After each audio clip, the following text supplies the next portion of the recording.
This week, I got an email from Jennifer Anderson, who works over in the offices of institutional advancement, specifically under the alumni relations.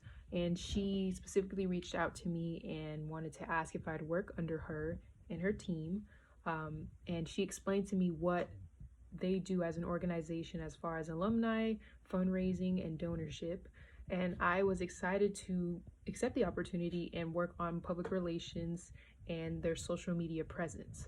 I was also assigned some stories this week, and I reached out to the SGA president, Jem, and it took a bit longer than expected to get a response, so I proceeded to still do my research for my 3 assigned stories about the SGA, when they will be holding their next meeting, and the students' opinion of COVID. I emailed Vice President Jalen Brown, and she responded to me and directed that I go over and try to talk with Jem or send her an email. And I received an email about a week later on. I want to say I reached out Monday and she didn't respond till Friday.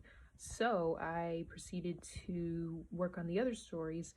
I needed to know about the large increase in funding, and I needed to know when the next state of address would take place.